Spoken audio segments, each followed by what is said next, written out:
When we talk about exchange rate, it's still the same like this country. The value of the price, the value of the currency of this country, the price of the country, this country's currency against the rest of the world. Because there's going to be international trade.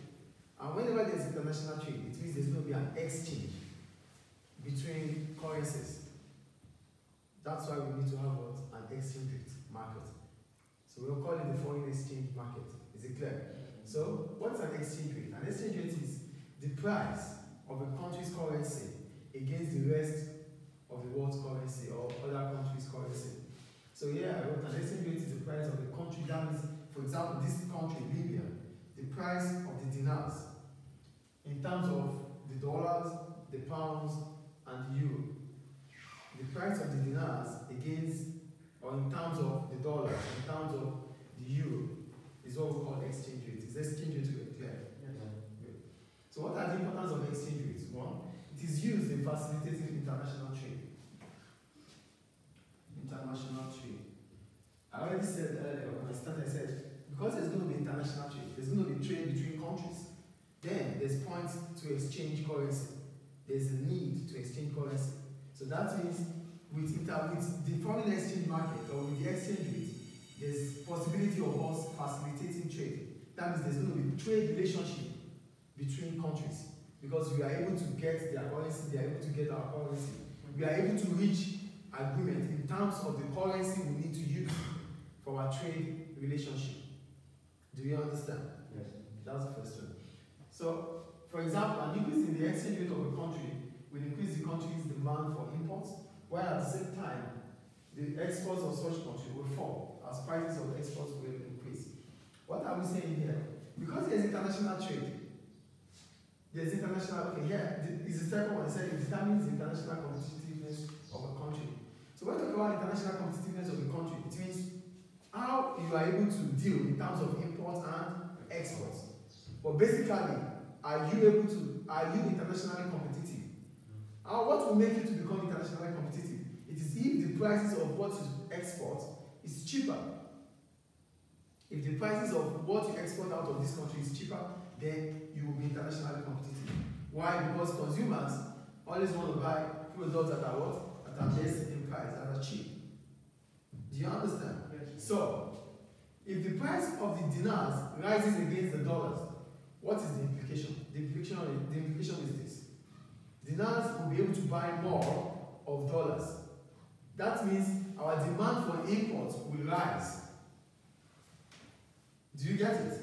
If the dinars, the Libyan dinar rises against the dollars, the implication is that we're going to be able to buy more of dollars with our dinars.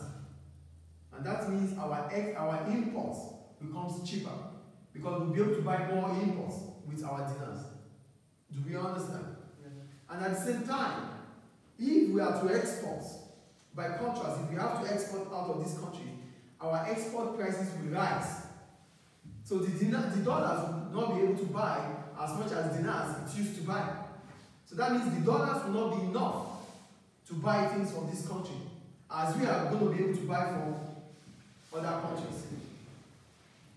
Are you getting it? So as your imports increases, as the value of imports increases in this country because of a rise in our exchange rate, means that whatever we are selling out of this country, the price will be higher for those buying it. So this might make us not become internationally competitive. Do you get it? The exchange rate, if our exchange rate rises, the price of imports will fall because our dinars will buy more of dollars or more of euros. But if at the same time our export, if we have to sell out of this country, the dinar, the dollars or the euro will not be able to buy enough as it used to buy because the value of our own currency has risen against their own currency. It will buy less. And buying less means it becomes expensive for those countries to buy. So our exports will become expensive. Imports become cheaper, export becomes what? Expensive. Because the exchange rate in this country has risen against other currencies. Is it clear? Yes. The third one, the demand for some imports is pricing elastic because the product imported is not readily available in the domestic market. price, you might still be internationally competitive. Why? Even if the price of your product rises against, if the price of your currency or the exchange rate rises against other currencies. Why? If you are the only exporter of such products, if those countries rely on your exports for their own survival, that means whatever price you sell, they have to buy. Do you get what I'm saying here? The price can still be inelastic. It means you can still be internationally competitive even when your dinars rises against the dollars. Even when your exchange rate, your country's exchange rate rises against other currencies, that country might still be what? Might still be competitive. Why? Because at that point in time, it means those countries that it exports to rely mostly on this country. So they won't be able to get it in their own country, in the domestic market. That means whatever we export out of here to maybe Rwanda cannot produce it, and they can't find it in other countries. Or it's even expensive than here. When the government of Rwanda compares it with other countries, they still feel, oh, this price is still fair. So the products, the import can still be what? Price inelastic. Is it clear? Yes. So that's the third one. Now, in the foreign exchange market, we have the floating exchange rate and the fixed exchange rate. What are the difference between both of them? For the floating exchange rate, this is where the value of the country's currency is determined by the market forces of demand for the currency and the supply of the currency. So for the floating exchange rate, it is determined by the demand and supply of the market forces. So if the demand for the currency of a foreign currency increases, the price will rise because that is the market. It is determined by the market itself. And if the demand for that currency falls, then the price will also fall. If the supply of a country's currency increases, the price of the currency will fall because it means it's more than the demand. Supply is more than the demand. And if the demand is more than the supply, then the price will rise. So look at this graph here. Let's assume this is the exchange rate for the dollar. It's 0.55 here at D1. But the price, the quantity demanded has increased from D1 to D2. This is the demand for the currency has increased from D1. The demand for the currency has increased from D1 to D2. Immediately, because now the demand is more than the supply. So immediately the price will rise from 0.5 to 0.65. This is the floating exchange rate. It's determined by the demand for and supply of the currency. So the quantity has increased from D1 to D2. Immediately, the price will rise from 0.55 to 0.65. Why? Because the demand for has increased than the supply of the currency. Do we understand floating exchange rate here? Yes. Any question about floating exchange rate? It is determined by what? The demand for and supply of the currency. An increase in the demand for the currency will increase the price of the currency. A fall from D2 to D1 will fall the price from 0.65 to 0.55. Do you get it now? Yes. If the demand falls, the price will fall. That is the market forces of demand for and supply. If the demand rises, the price will rise. The exchange rate will rise. Is it clear? Yes. Please sit down properly, guys. Now, we go to the fixed exchange rate. So in the floating exchange rate, there's something again. In the floating exchange rate, there is appreciation in the exchange rate. So in the floating exchange rate, here, this is our floating exchange rate. Our floating exchange rate. So we have appreciation, depreciation. So these are the two things that happens. These are the two changes that occur with the floating exchange rate. the currency appreciates or depreciates. The currency will appreciate. This is the decision of appreciation.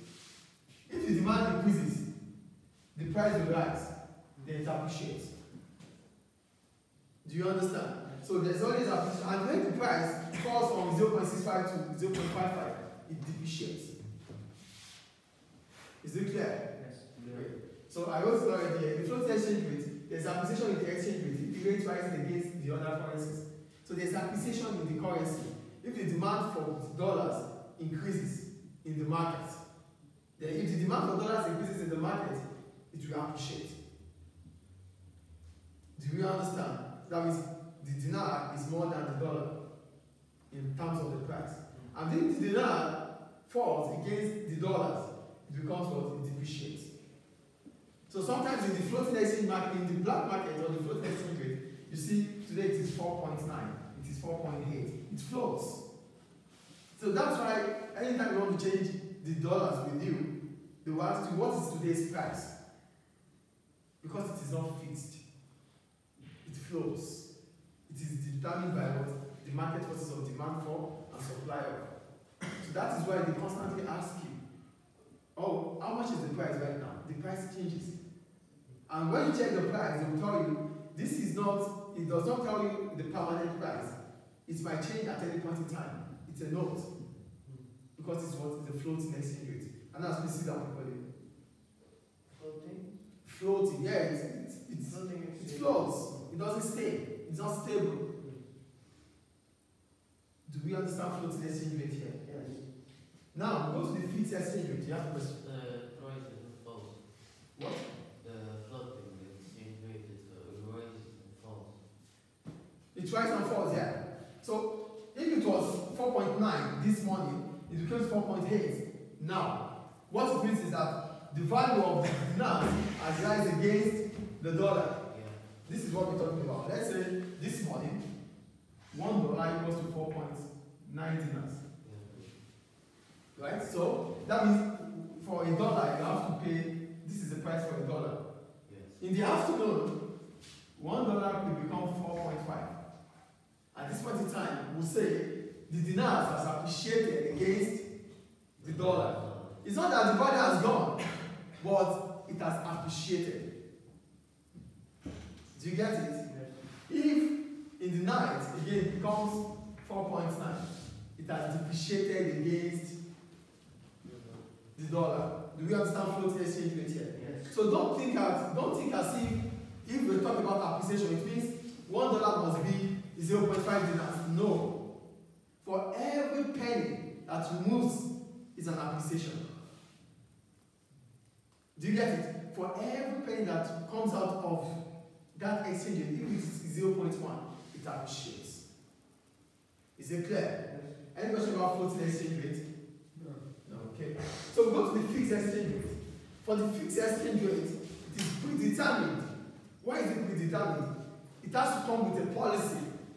It's not something that the market forces of demand and supply will determine. No.